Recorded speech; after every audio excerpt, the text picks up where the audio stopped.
Oi, pessoal, tudo bem? Eu sou o professor Flávio, então vou trabalhar com vocês nesse semestre, nas aulas do- da nossa pós-graduação, né?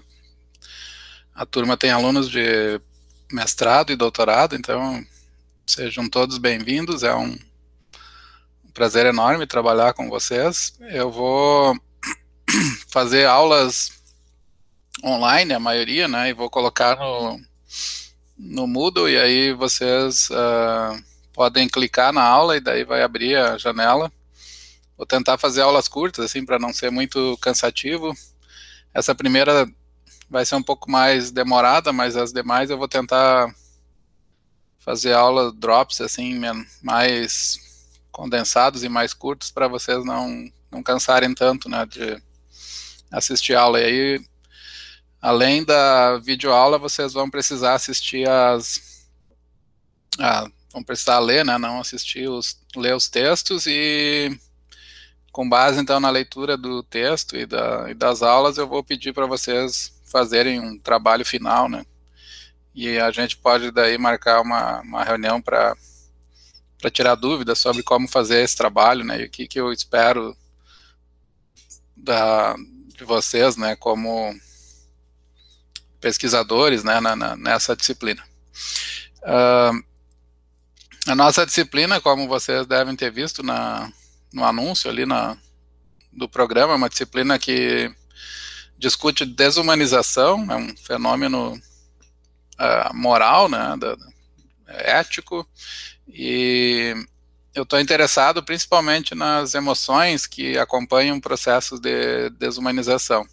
Então, o foco da disciplina vai ser nesses dois conceitos, né, o conceito de desumanização, em particular, em duas formas concretas que a desumanização se manifesta, que nesse caso eu vou examinar com vocês, então, textos relativos à experiência de racismo e também do nazismo, né, que afetou não só judeus, mas principalmente judeus, né, na Europa, na metade do último século.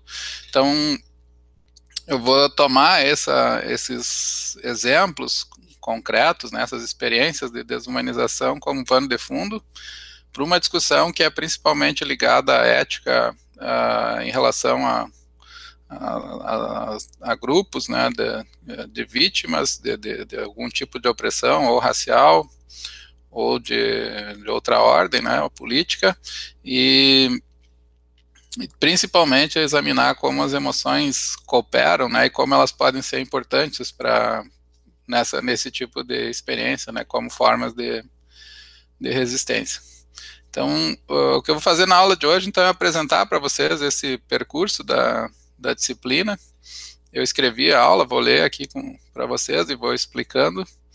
Eu acho que assim, eu estava contando, né, que teria uma aula presencial com vocês, mas acho que vai demorar ainda. Então, assim vocês conseguem depois reler também, né, o material, vou colocar no Moodle e se tiverem dúvida, vocês podem me encaminhar, tá bom? Vou compartilhar a tela aqui.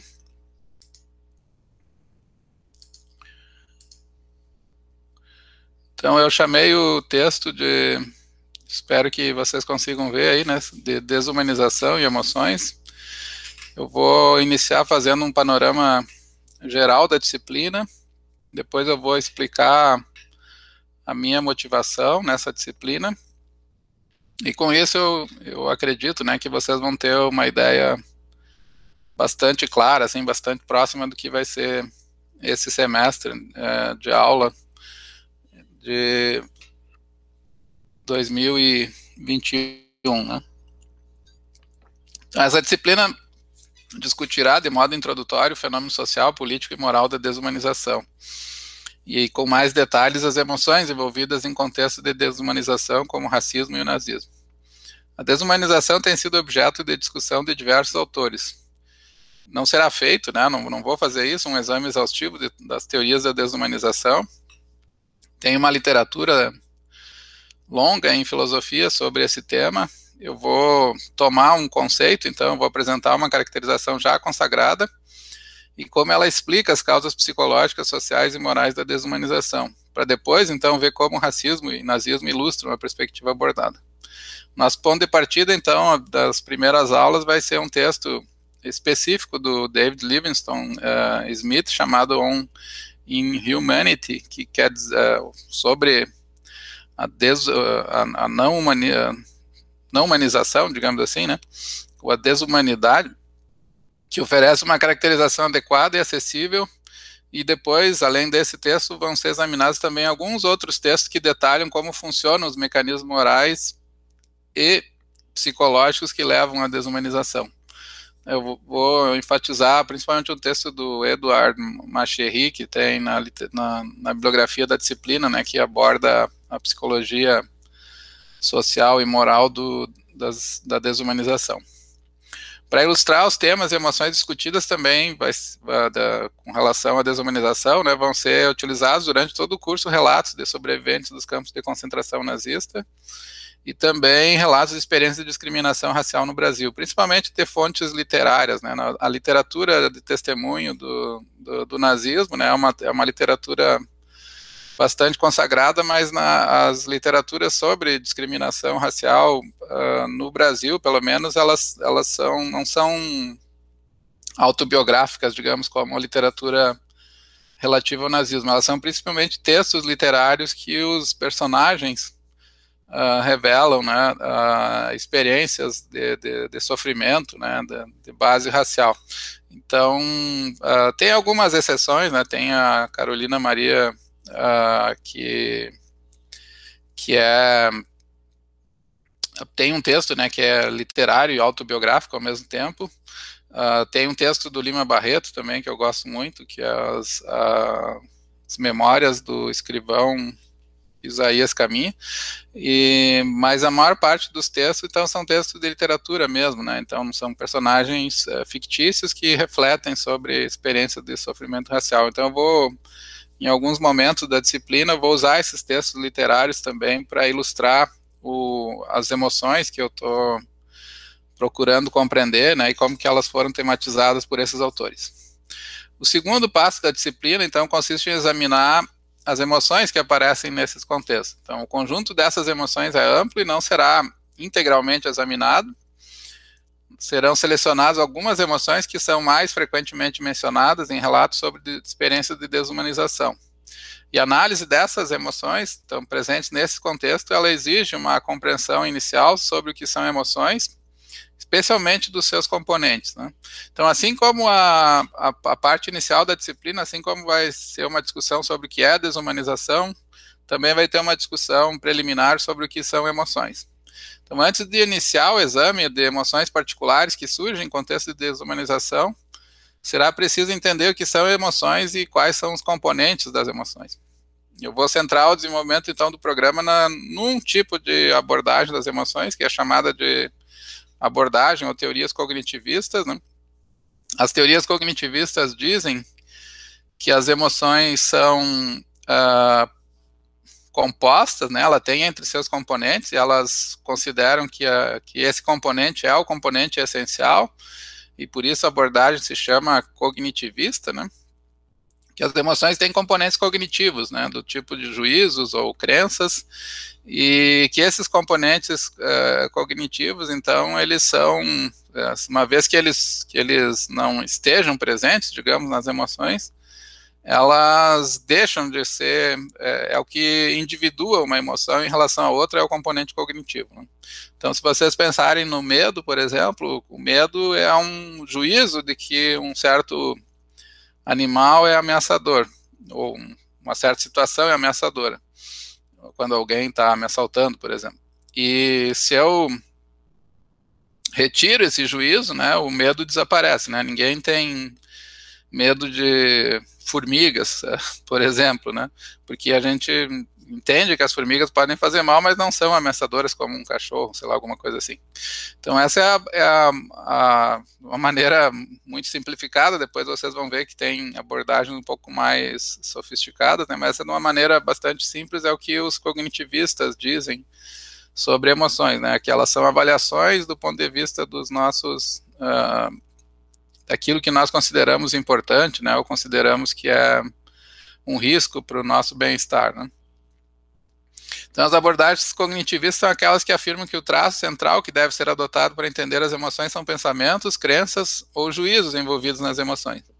Em outras palavras, as teorias cognitivistas afirmam que as emoções são entidades complexas, formadas por vários elementos, como mudanças fisiológicas corporais, sentimentos, que é a qualidade sentida, subjetiva da emoção, né? A emoção de tristeza, por exemplo, tem uma qualidade subjetiva que é diferente da emoção de alegria, né?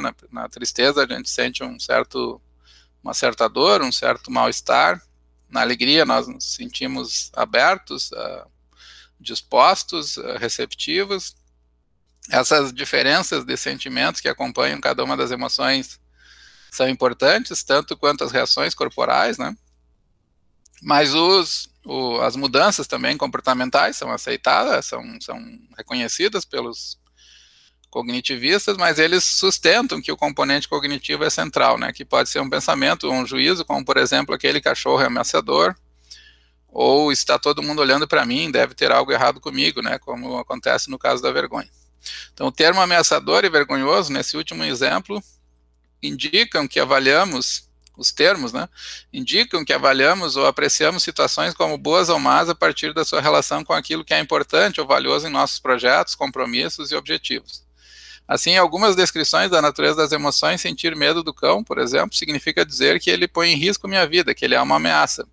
Sentir vergonha significa avaliar que fiz algo que degrada o meu valor perante os outros, com a avaliação geralmente sendo feita da perspectiva subjetiva, ou seja, que não necessariamente monitora adequadamente o que é valioso, né? Às vezes as pessoas sentem vergonha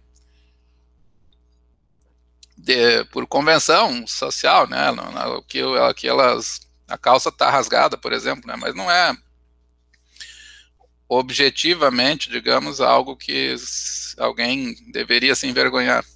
Ou sentir vergonha de ser pobre, né? A pobreza não é vergonhosa, né? O que é vergonhoso, o que seria vergonhoso é existir pessoas muito pobres, né? Isso deveria envergonhar, mas às vezes as pessoas sentem vergonha por coisas que não são vergonhosas, né? E as emoções, elas tendem, então, a monitorar essas situações, nem sempre de maneira objetiva, né? Às vezes a avaliação é uma avaliação subjetiva, que não tem valor próprio, né? Emoções são, assim, segundo os cognitivistas, sensibilidades ou estruturas mentais automáticas, muito rápidas, que nos dão acesso ao que é de importância e valor no mundo. Os juízos emocionais, entre aspas, juízos, né, porque não se tratam de juízos propriamente, eles não precisam ser conscientes, mas eles normalmente estão e permanecem presentes nas diferentes emoções. Pois se não julgássemos certas situações como ameaçadoras, nós não sentiríamos medo. Se não julgássemos situações embaraçosas, não sentiríamos vergonha e assim por diante. Essa é a tese, pelo menos, cognitivista, né? Vocês vão ver que tem como criticar e tem várias críticas feitas a essas teorias das emoções. As teorias cognitivistas das emoções serão examinadas, pois são elas que contemporaneamente têm sido, principalmente, né, de acordo com o que eu tenho lido, são essas principais teorias evocadas para compreender processos afetivos ligados à desumanização.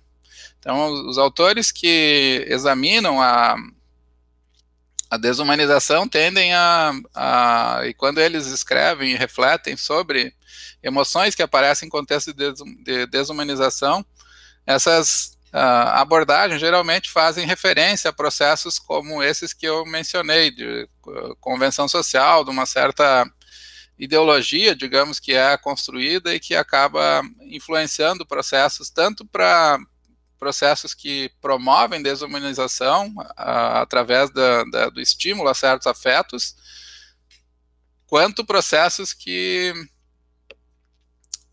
respondem, né, na forma de proteção à desumanização, que também depende de uma construção ideológico, conceitual, né, mais ou menos reforçada.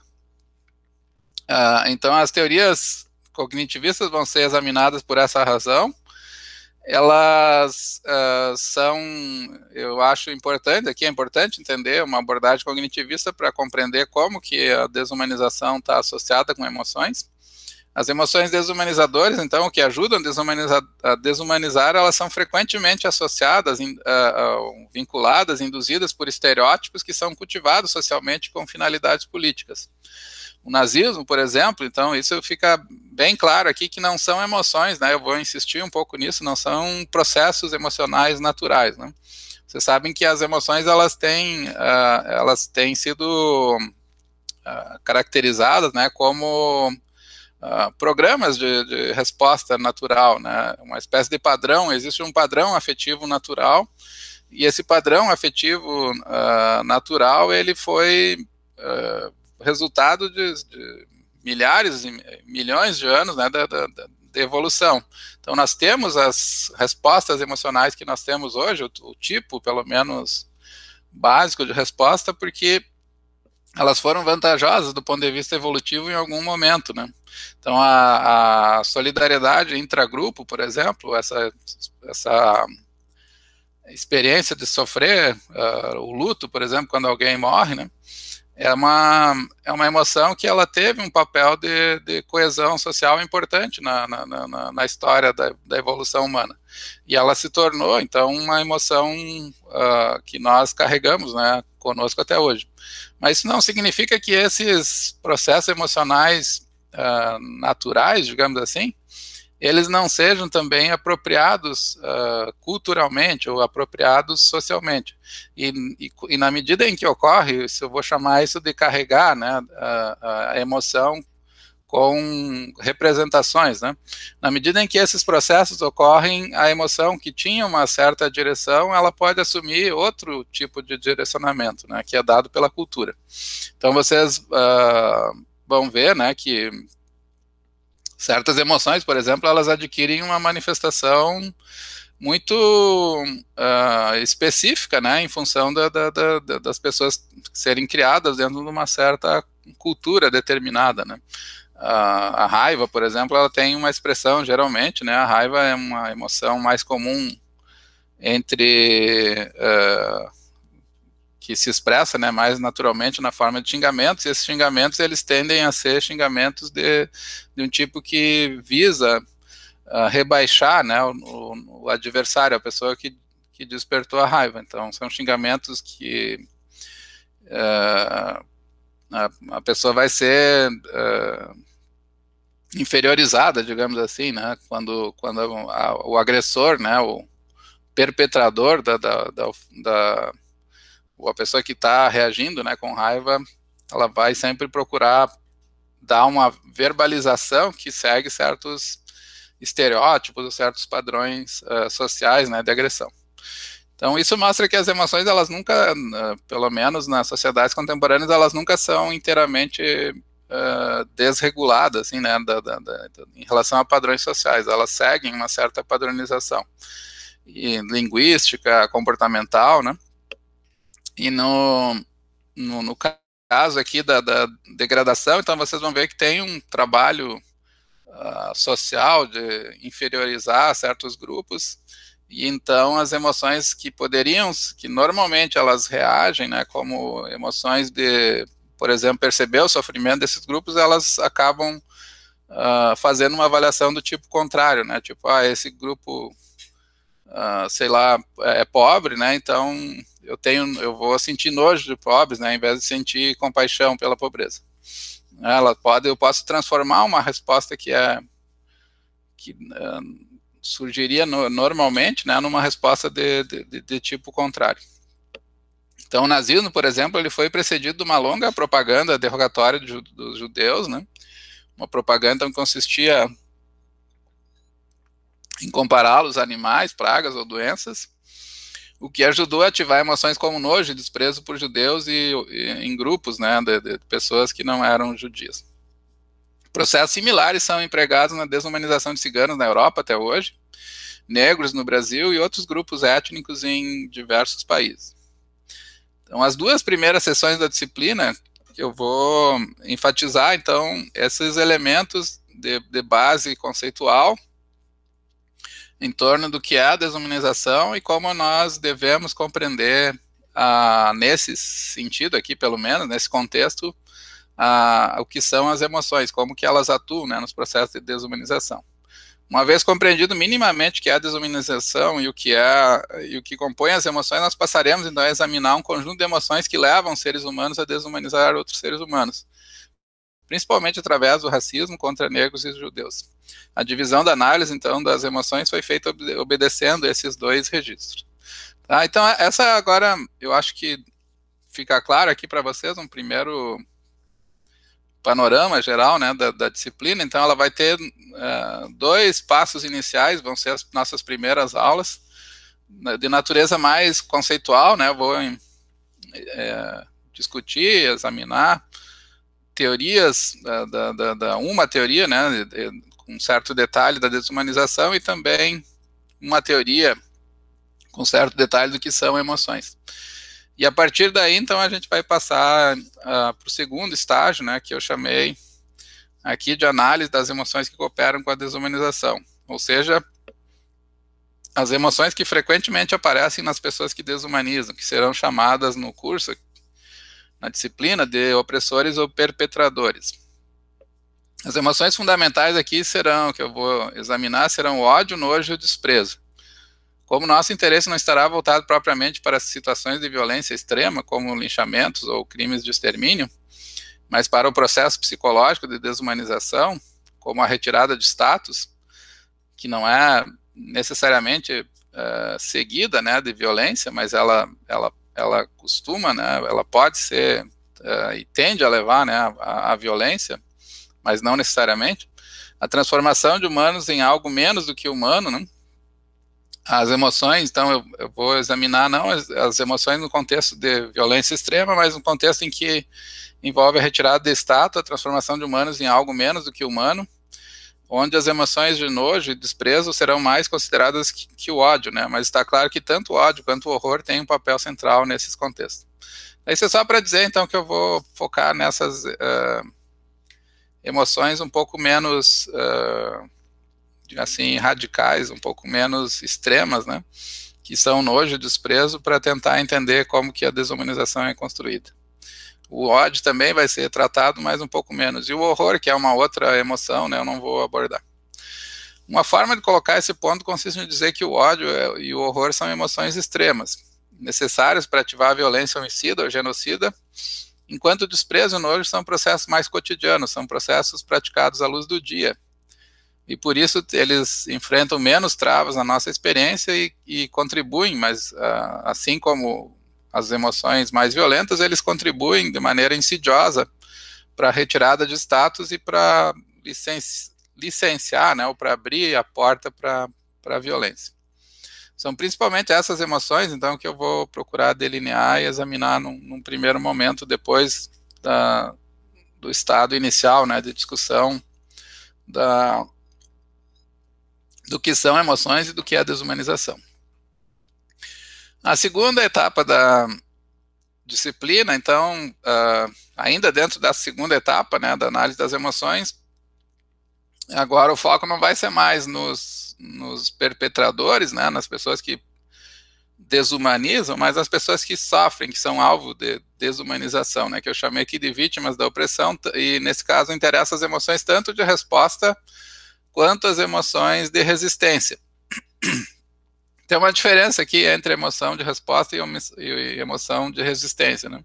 Essa é uma terminologia minha, mas eu vou explicar e acredito que ela faça sentido, né? Eu vou adotar durante as aulas para falar das emoções que as vítimas sentem, né, quando são desumanizadas. Então, o estudo das ciências afetivas e da filosofia das emoções tem mostrado que as emoções são importantes instrumentos automáticos de detecção daquilo que é valioso ou bom, ou mal, ou errado, né, no mundo e em nós mesmos. Assim, por exemplo, o sentimento de empatia e compaixão, eles são sentimentos que nos sintonizam com os sentimentos dos outros, especialmente com o sofrimento. O sentimento de justiça, por exemplo, ele nos sintoniza com a ideia de reciprocidade. Isso que você fez, né, eu te ajudei, não sei, você fez algo, ou trabalhei para ti, você me pagou pouco, então ele sintoniza, né, que não existe reciprocidade em relação às pessoas. Eu sinto que o tipo de tratamento que eu recebi foi injusto. O fato de eu sentir que fui tratado de maneira injusta faz com que eu reaja, né, às pessoas depois em estados subsequentes de maneira diferente da que eu costumo agir, né? Eu vou recusar convites, por exemplo, né? Ou ter estratégias, né? Ou colocar condições para aceitar convites, coisa desse tipo. A culpa, ela também nos sintoniza com a violação dos direitos dos outros, ela nos sintoniza com a injustiça, né, e danos que são causados, né. Isso é de um artigo da Elizabeth Anderson, é um artigo muito bom, muito importante, que eu vou examinar na disciplina com vocês. Então, essas emoções, a culpa, a emoção de justiça, a emoção, a primeira aqui de compaixão, né, elas são emoções que ocorrem naturalmente pela nossa própria Constituição e elas são, em certo sentido, naturais e esperadas nesse tipo de contexto. Por outro lado, para desumanizar é necessário realizar um certo trabalho emocional, nós precisamos preparar as nossas emoções. Então, as emoções desumanizadoras, elas são naturais, né, num certo sentido, porque seres humanos conseguem fazer isso, né, mas é necessário um certo trabalho cognitivo para que elas produzam esse efeito desumanizador.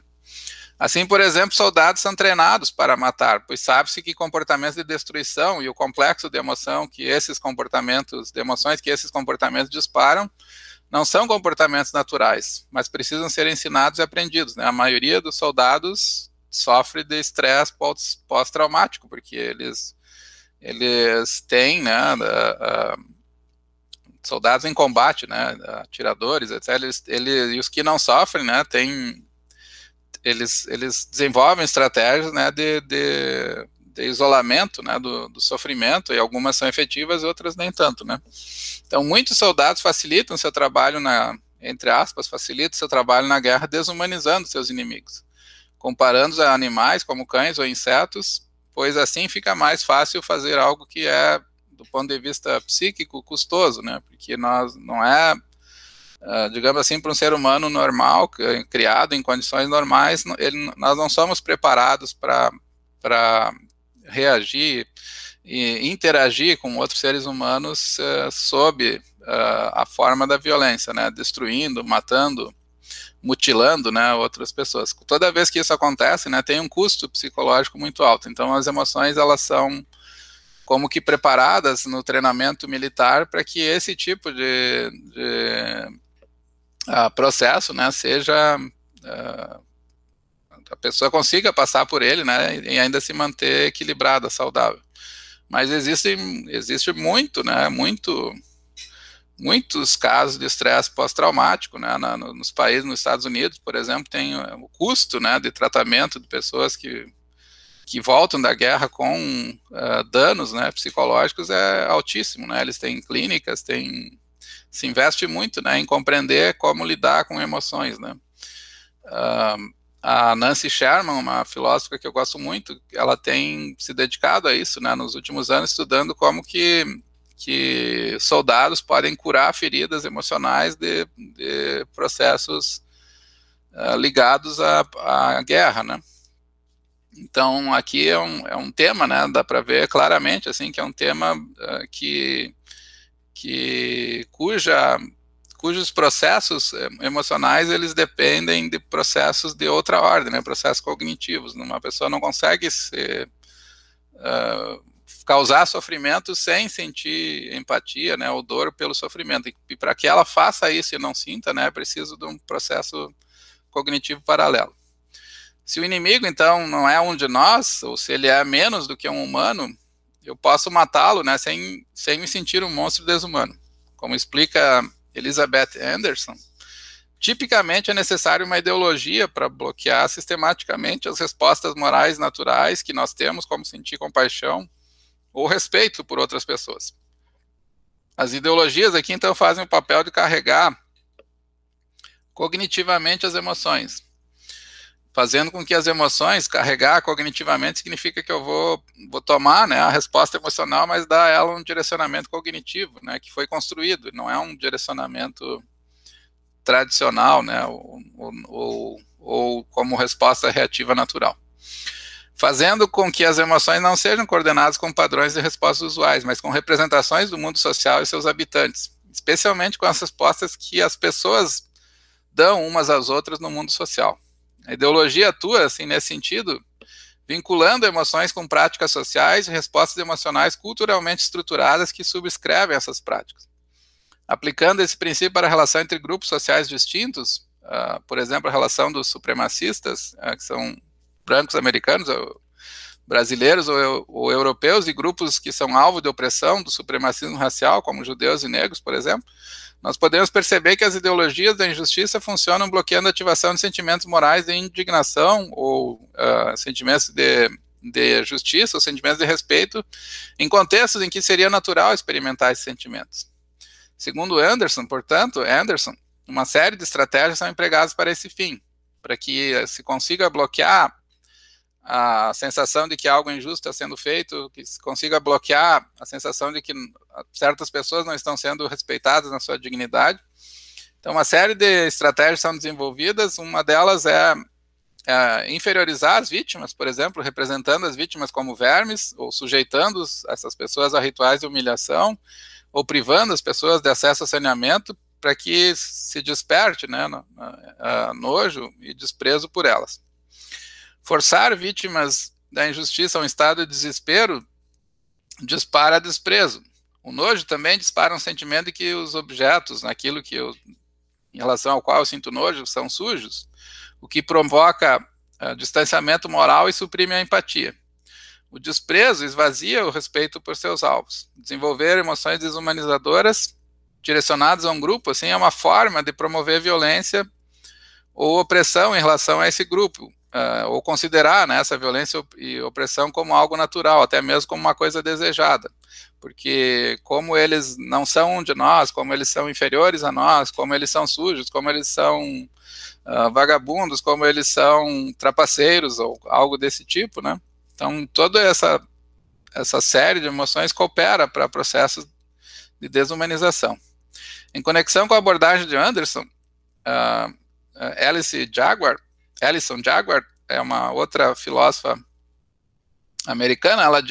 Ela também procurou entender os mecanismos que carregam emoções cognitivamente, né, porém numa direção contrária. Então, não na direção que a Elizabeth Anderson está argumentando, né, que processos sociais direcionam emoções para provocar, para desumanizar, mas ela procurou entender como emoções podem ser carregadas numa outra direção, como processos cognitivos podem ser adotados para empoderar, digamos assim, grupos, né, que são alvos de violações, empoderar no sentido de fazer com que eles desenvolvam emoções protetoras, emoções que reagem, né, às agressões.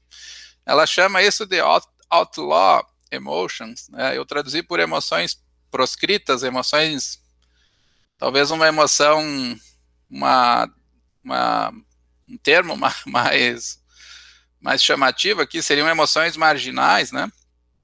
São emoções que servem para outlaw, né? Significa fora da lei, emoções que são ilegais ou não aceitas nesse sentido, né? Por isso usei o termo proscrito. Jaguar então examinou essas emoções que servem para ativar processos subjetivos de resistência à opressão. Ela observa em relação à condição de opressão das mulheres, por exemplo, e das emoções disparadas como proteção contra esse tipo de opressão. Ela diz aqui que as emoções, elas são socialmente construídas em vários níveis, né? As emoções proscritas, elas se distinguem por sua incompatibilidade com percepções e valores dominantes. Então, elas são emoções que não seguem, né, elas são incompatíveis com convenções sobre percepção e o que é valioso, né, do ponto de vista de grupos dominantes. E algumas, embora certamente não todas, dessas emoções proscritas são potencialmente e efetivamente emoções feministas, ela chama. Emoções tornam-se feministas quando elas incorporam percepções feministas e valores, justamente como emoções são sexistas ou racistas quando elas incorporam percepções e valores sexistas ou racistas. Por exemplo, a raiva, ela se torna uma raiva feminista quando ela envolve a percepção que a importunação persistente e duradoura por uma que uma mulher sofre, né, é um caso singular de um padrão amplo de assédio sexual. E o orgulho, ele se torna orgulho feminista quando ele é evocado, né, como uma percepção que certas conquistas de uma pessoa só foram possíveis somente porque essa pessoa venceu especificamente certos obstáculos de gênero, né, para alcançar o seu sucesso. Então, tem como transformar, né, emoções naturais em emoções ideológicas, né, e os exemplos que ela dá aqui de emoções feministas, né, seriam a raiva e o orgulho, elas são, digamos assim, carregadas, né, numa certa direção para mostrar que o orgulho não é um orgulho aqui, no caso, eu consegui, né, ele vai ser orgulho feminista quando ele pensa, eu consegui, mas foi muito mais difícil para mim. Então esse é o orgulho propriamente dito, porque ele precisa perceber que ser bem sucedido, digamos assim, né, num determinado domínio não é simplesmente um fenômeno natural. Ele é informado cognitivamente pela percepção de processos, de obstáculos sociais, né, que as mulheres em geral enfrentam.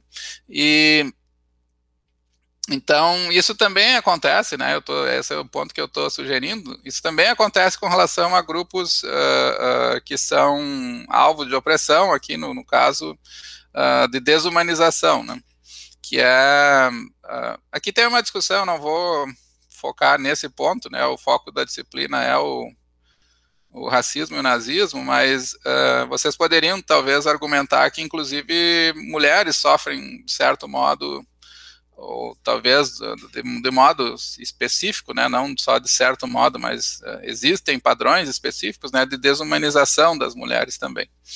E eu não vou discutir, né, esse tema, mas o exemplo aqui que eu citei da Alison Jaguar dá a entender, né, que vocês poderiam levar a discussão nessa direção também. Então, o que ela está dizendo aqui que é natural, né, não conseguir evitar a tristeza quando nós recebemos uma notícia ruim ou quando nós somos xingados, né, tanto quanto não se pode evitar sentir vergonha quando nós passamos por uma situação vexatória.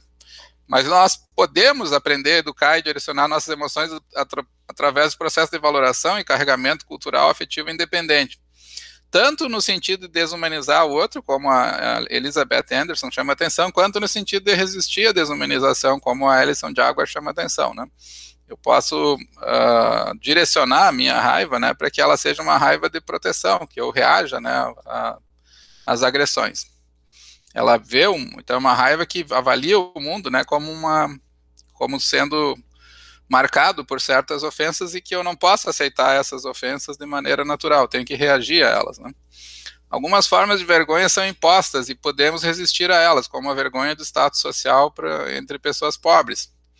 E nós também podemos sentir tristeza ao sermos humilhados racialmente. E a experiência de desse desvalor, né, da humilhação, pode abrir em nós uma ferida psicológica com impacto na alegria de viver ou na autoestima, o que, por sua vez, pode resultar numa visão geral de desgosto e desesperança, como eu vou analisar depois com vocês com relação à obra do Lima Barreto.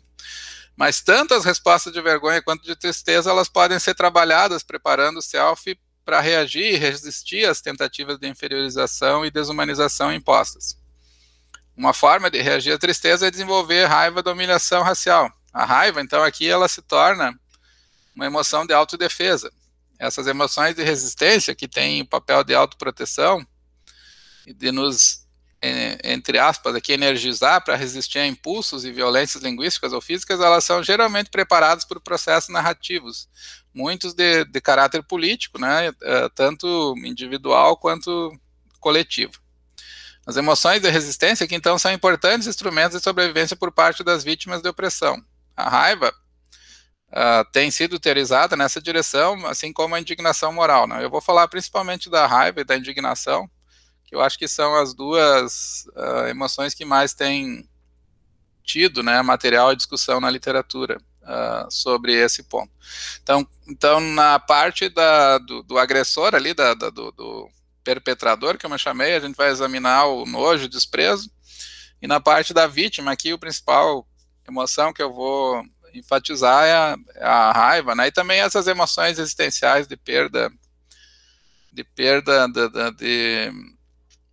da alegria de viver, né, que são emoções de fundo, assim, que geram um certo pessimismo nas pessoas que são alvo de desumanização. Se o foco da primeira parte da disciplina foi entender conceitos preliminares, como desumanização e emoção, o foco, então, dessa segunda parte será entender como as emoções atuam em processo de desumanização e também em processo de resistência à desumanização. Na segunda parte, então, nós vamos examinar principalmente os processos cognitivos podem atuar gerando emoções que visam proteger vítimas ou que visam, né, desumanizar vítimas. Outros mecanismos importantes para criar uma representação enganosa das vítimas não serão examinados em detalhes, mas apenas na medida em que eles se associam às emoções, uma vez que caracterizar os alvos de opressão, por exemplo, como criminosos, estupradores, parte de um complô judaico, pode disparar medo, ressentimento e atitudes punitivas em relação aos grupos alvos desses sentimentos. Está claro, de todo modo, que emoções de importante papel evolutivo moral podem ser canalizados para o processo de opressão. E a partir desse quadro geral, será então possível formar um entendimento inicial de como o processo de desumanização são construídos através dos afetos e podem ser desconstruídos ou resistidos em comparação com outros fatores psicológicos e sociais. Isso, então, diz respeito à segunda parte, acho que ficou...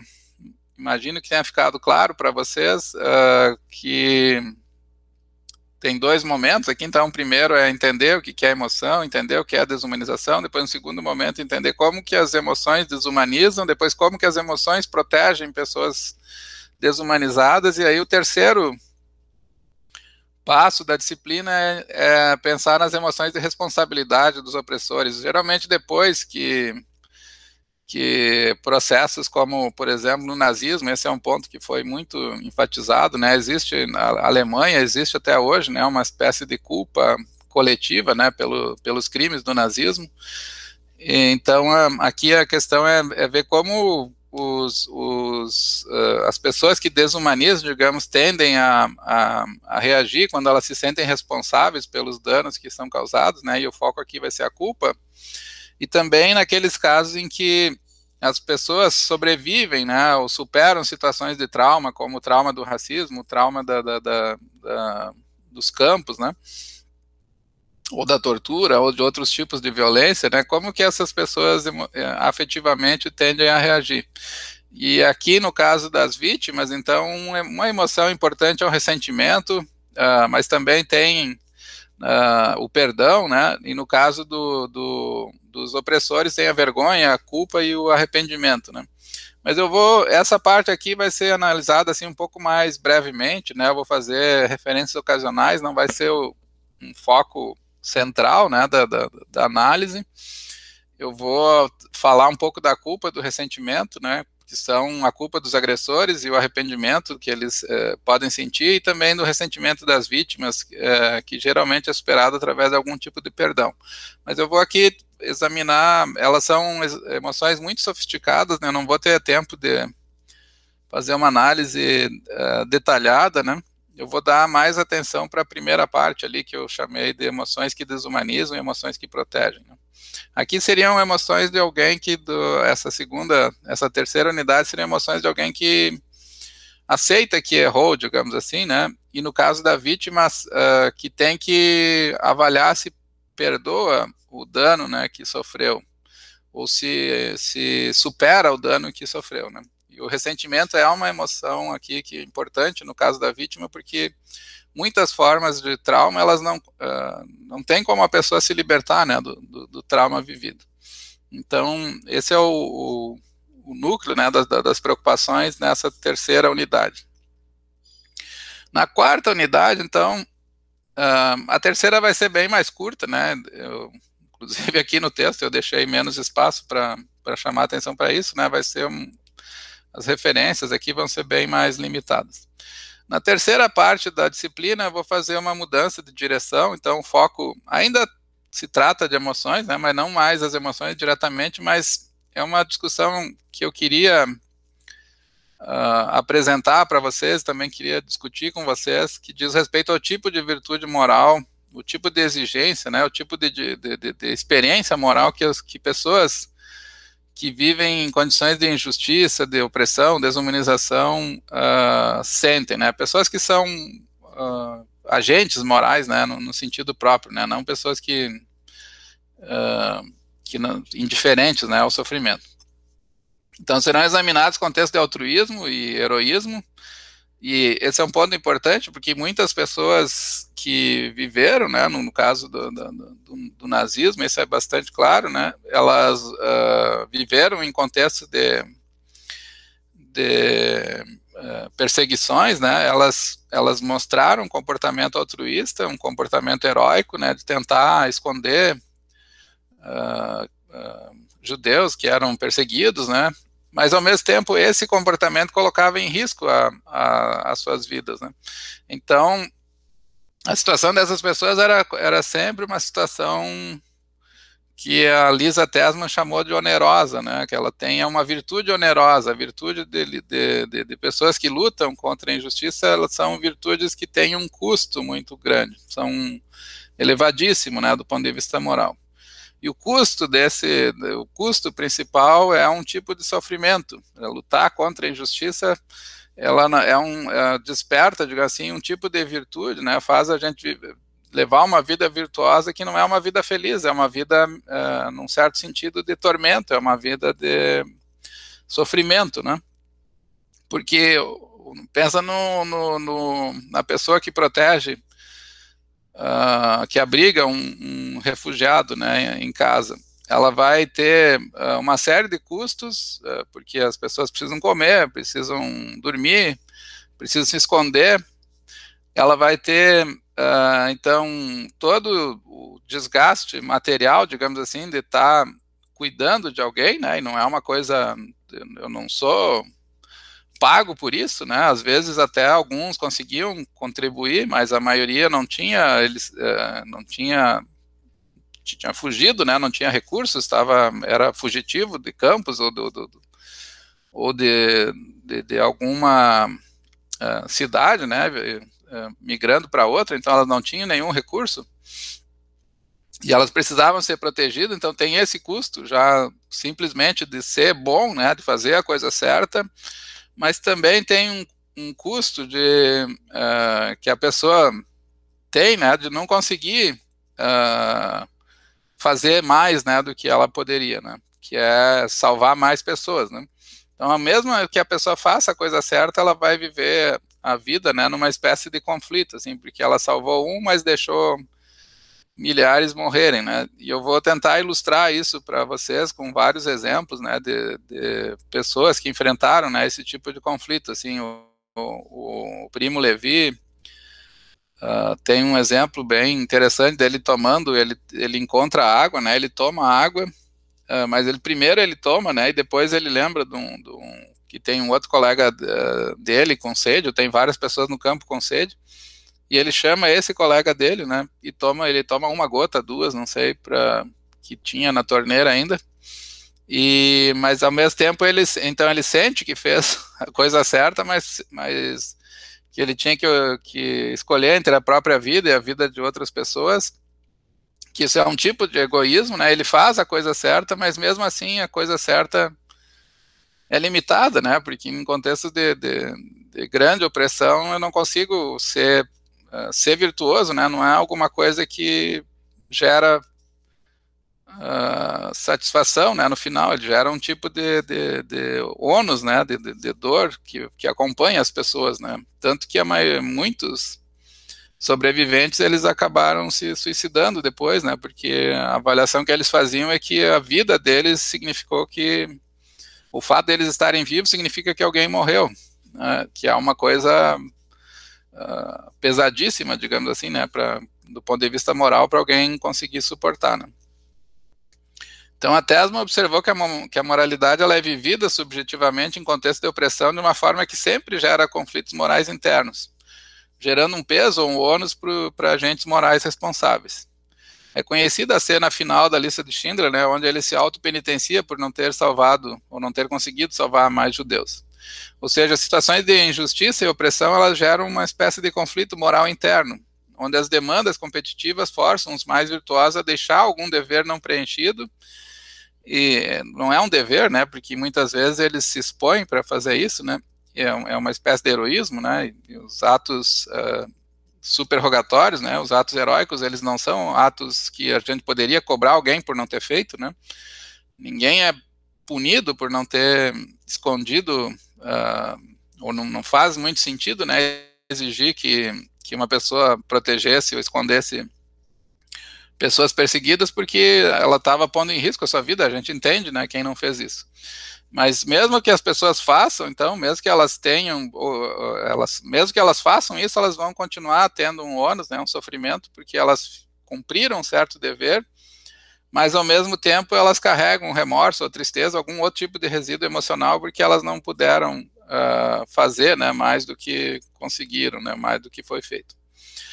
Então, ela cita aqui o exemplo, né, da Tesman, essa é uma das virtudes que a gente vai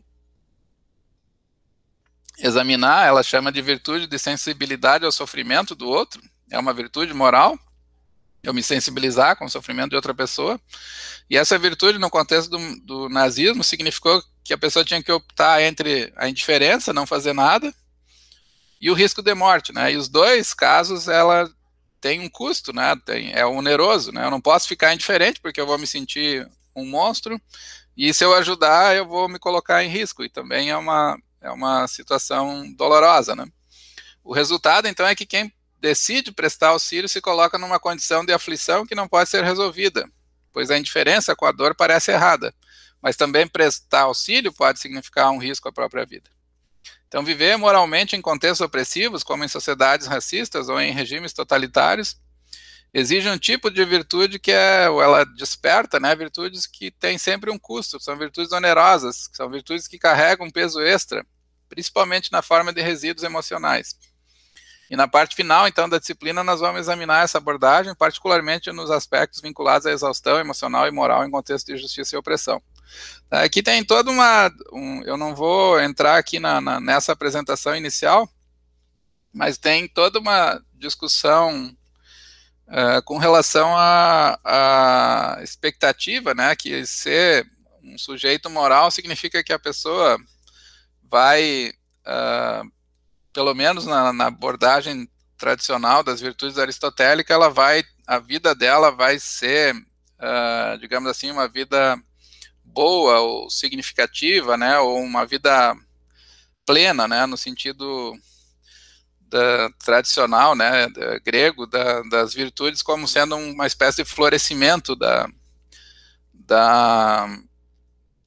do sujeito, né, que vive virtuosamente, né. Aqui o que se mostra é que o sujeito virtuoso ele tem drama, né, e não nenhum tipo de florescimento, nenhum tipo de felicidade, né, no sentido que a vida dele é a boa e melhor, né, se alguém, por azar, né, for colocado numa dessas situações, né, o que ele vai experimentar é um tipo de vida desgraçada, né, num certo sentido, assim, porque ele vai ficar sempre num conflito interno entre fazer o que é certo e sofrer, né, danos por estar fazendo isso, tá bom? Agora, nessa segunda parte, então, para encerrar, eu já falei bastante, eu vou falar um pouco agora sobre a motivação da disciplina, então, por que eu decidi oferecer essa disciplina nesse momento, né?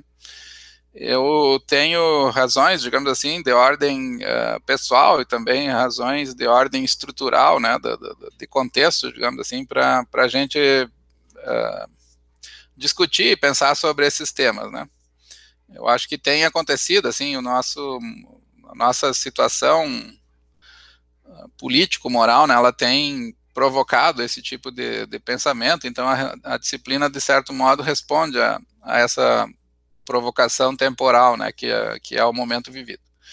Então, o segundo ponto relevante para a apresentação da disciplina consiste em entender as razões, as motivações por trás da oferta, né, do curso. Essas motivações têm relação com a minha trajetória de pesquisa em filosofia das emoções, mas elas também estão profundamente ligadas ao debate público brasileiro e internacional, principalmente em relação às injustiças vividas por grupos minoritários.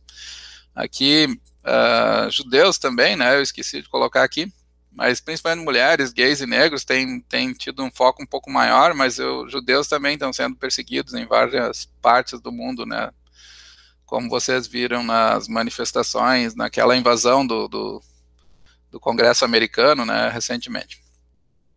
Diversos autores têm abordado o novo quadro político como um quadro, né, marcado pela ideia de polarização. A polarização foi definida como uma condição onde políticos, oficiais e cidadãos comuns estão tão profundamente divididos que não há base para acordos ou comunicação produtiva entre eles. Essa é uma citação do Eichen e Thalisse, num livro de 2018, que está num artigo do Quazin Kazan. Eu esqueci de citar aqui, mas depois eu completo ali no texto e coloco para vocês. Então, no debate, no plano do debate público, em questões, por exemplo, como aborto, casamento gay, racismo, as posições apresentadas, elas geralmente vêm acompanhadas de uma estrutura afetiva intensa, que mobiliza perigosamente emoções. Frequentemente, as disputas terminam em julgamentos desumanizadores. Assim, por exemplo, no debate racial brasileiro, conservadores têm construído militantes antirracistas, particularmente quando manifestam experiência de sofrimento racial ou associação à exclusão vivida devido a fatores raciais em contexto de demanda política. Eles constroem, então, apresentam uma imagem dessas pessoas não como vítimas, né, mas como vitimistas, como snowflakes, né, como os americanos dizem, como uma espécie de adeptos do coitadismo, né, que é um termo que circulou aí num certo recentemente. Esses são juízos emocionalmente impregnados e perigosos, né, pois a imagem do outro, meu adversário político, se cruza aqui com a infantilização, animalização. É um dos exemplos, né, de contexto em que nós adentramos no terreno que eu estou interessado aqui, que é a desumanização e o desprezo pelo outro. A desumanização tem sido uma tentação para progressistas também, não só para conservadores. Adversários políticos de grupos de esquerda têm sido chamados com frequência de estúpidos, ignorantes, gado. De modo geral, portanto, o debate público contemporâneo tem se afastado de discussões ponderadas e discussões que partem do exame das posições que são mais defensáveis, que se preocupam em construir uma sociedade melhor a partir de mecanismos de discussão democrática. No lugar do debate ponderado, nós encontramos uma atmosfera pública inflamada, um espaço, né, geralmente carregado de acusações e frequentemente de desumanização de adversários. É muito comum, né, as pessoas falam, eu sinto nojo de alguém que defende isso, eu sinto raiva, ou o contrário, né, de ambos os lados, né. Essa atmosfera carregada emocionalmente é um combustível para processo de violência social, para ódios, para ofensas e crueldades. Em caso de desumanização extrema, os grupos que são alvos de processo de desumanização podem sofrer danos severos, como extermínio, a tortura, linchamentos, estupro, chacinas, né, como ocorreu e ainda vem ocorrendo em vários países. Em casos menos extremos, no entanto, a perda de status e a desumanização dos outgroup, aqui, as pessoas que não são do grupo dominante, né, do grupo que tem poder social, digamos, num determinado momento, particularmente no domínio da raça, né, a perda de status abre caminho para conflitos e manutenção de injustiças, uma vez que aqueles que são inferiorizados, eles terão as suas demandas deslegitimadas como exageros ou como vitimismo. Quando o discurso público, então, utiliza a identidade racial, os traços da identidade como preferências sexuais, religiosas, etc., como mecanismo, né, como estratégia de desumanização, então se ativa um mecanismo de divisão e opressão socialmente perigosos, pois grupos sutilmente desumanizados são tratados com menos empatia, os seus erros recebem menos perdão, e são os grupos que mais dificilmente recebem ajuda, criando assim, né, uma atmosfera que alimenta conflitos, ressentimentos e uma cultura que eu chamei aqui de doente e perigosa. A história das representações morais e emocionais de judeus e negros brasileiros e em outros países por adversários políticos na atualidade ilustra muitos aspectos do que veio sendo contado até aqui. Trata-se de uma história centrada numa desumanização sutil, que junto com o ódio racial e outras emoções, tem levado a manifestações públicas de sentimentos de desprezo e persistência de perseguições, violências e injustiças. Nesse sentido, então, uma das motivações, né, eu não vou tratar desse debate público, né, na disciplina, mas uma das motivações é que a nossa discussão ajude a entender como a desumanização se articula também no discurso público. A desumanização é um fenômeno complexo, ela ocorre em através de vários mecanismos, né, e ela tem também uma faceta cognitiva, né, no modo como nós construímos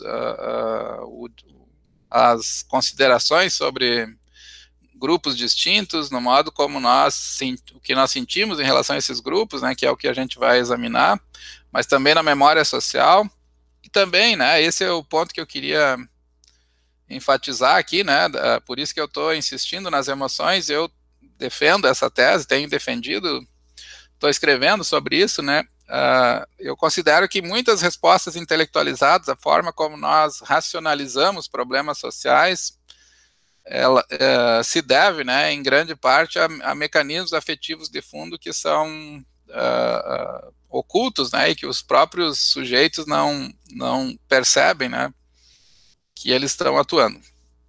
Não é incomum interlocutores assumirem a perspectiva de argumentadores distanciados, dotados de uma perspectiva privilegiada,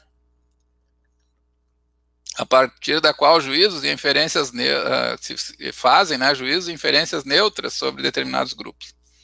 A sugestão que eu faço aqui, uma das motivações da disciplina, então não é uma sugestão de irracionalismo, não estou dizendo que todo discurso é uma defesa de uma determinada narrativa e que não existe uma narrativa que é superior ou melhor defendida do que outra, né? Não é essa a ideia.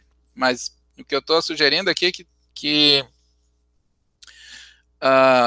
eu quero apontar, né, que tem certos discursos supostamente científicos ou racionais que podem ser atravessados por premissas emocionais de fundo, que feitas as contas, elas são, no fundo, visões preconceituosas que são racionalizadas como evidência, como argumento, né, no debate público.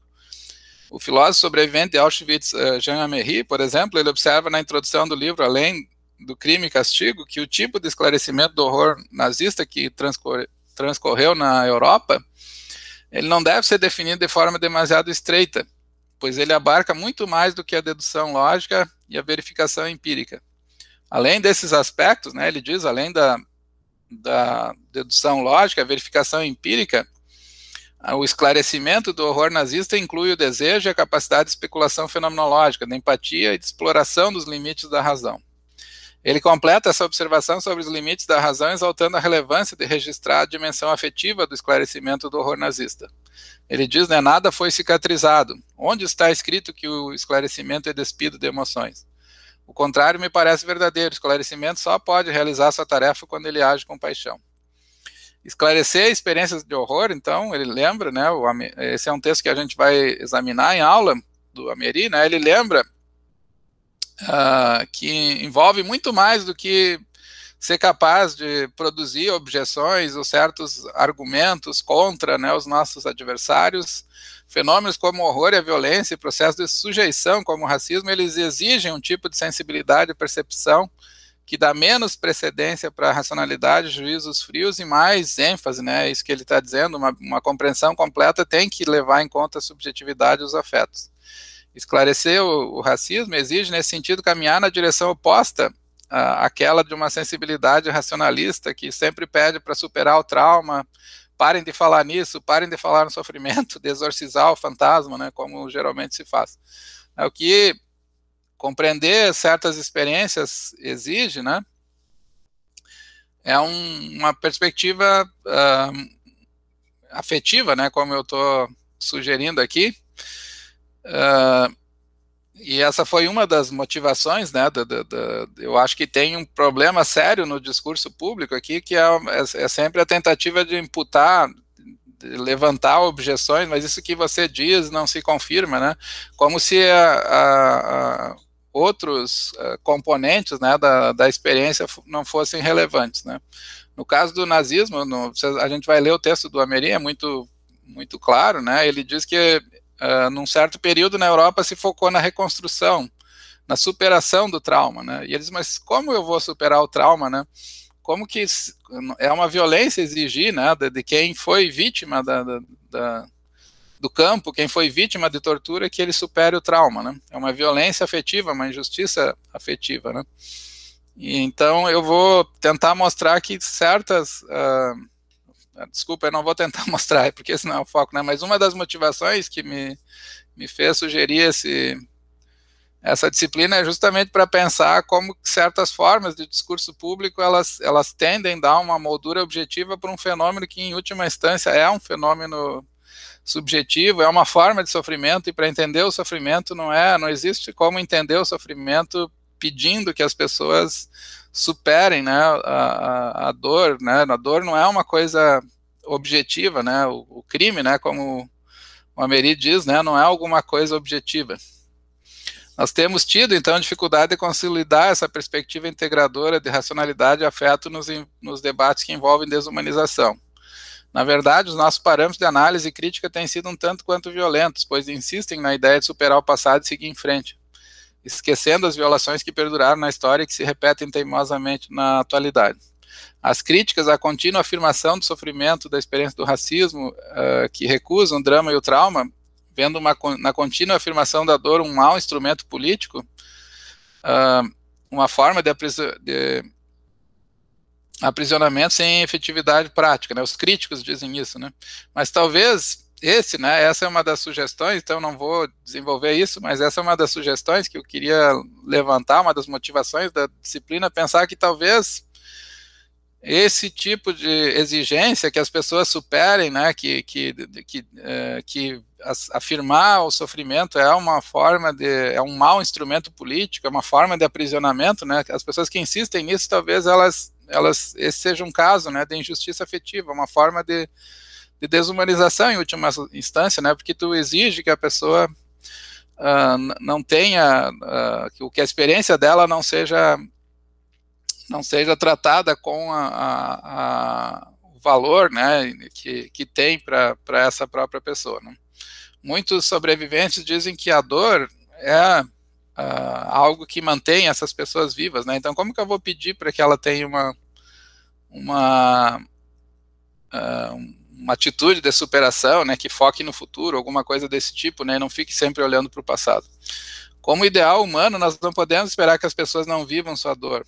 Como ideal moral, é injusto exigir que o mal sofrido seja resolvido e simplesmente esquecido dentro de nós.